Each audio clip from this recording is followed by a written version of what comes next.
Wow super nice. ఏంటి ఇదంతా బాగుందా? చాలా బాగుంది. Nice nice. హెల్మెట్ పెట్టుకొని రావడం వల్ల ఎక్స్ప్రెషన్ అంతా కవర్ అయిపోయింది అనమాట. బట్ చాలా చాలా మంచిగా నచ్చింది డెకార్ అంతా. మా హస్బెండ్కి 3 వెరైటీస్ ఆఫ్ ఫుడ్ కూడా నేను ప్రిపేర్ చేశాను.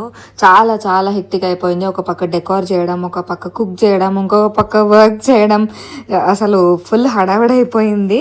మళ్ళీ ఆయన వచ్చేసే లోపు నేను మొత్తం డెకరేట్ చేసి రెడీగా పెట్టాలి అని చెప్పేసి నా బాధ అనమాట. కుకింగ్ అయితే వచ్చాకైనా చేయొచ్చు, పర్వాలేదు.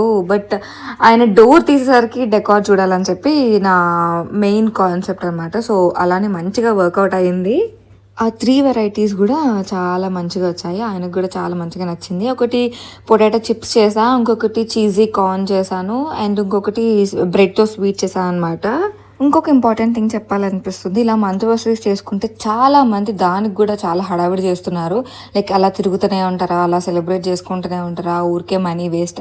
ఒక్కసారి ఆ టైం పోతే, ఆ డే పోతే మళ్ళీ మనకి రాదు. మెమరీస్ క్రియేట్ చేసుకోవాలి. ఉన్నది ఎందుకు, ఎప్పుడు ఉంటాం ఎప్పుడు పోతామో తెలీదు. మీరేమైనా మమ్మల్ని తిప్పుతున్నారా? మీ మనీ అయినా మేము ఖర్చు పెట్టుకొని చేస్తున్నామా? లేదు కదా. ఎవరి ఇష్టం వాళ్ళది, ఎవరి లైఫ్ వాళ్ళది. అలా అని చెప్పేసి మేమేం ఫ్యాన్సీగా అన్ని సెలబ్రేట్ చేసుకోము. జస్ట్ అలా ఆ డేకి గుర్తుగా ఏదో ఒకటి చేస్తాం అంతే. సో ఇలా మా క్యాండిల్ లైట్ డిన్నర్ని ఎంజాయ్ చేసాము. Thanks for watching. సబ్స్క్రైబ్.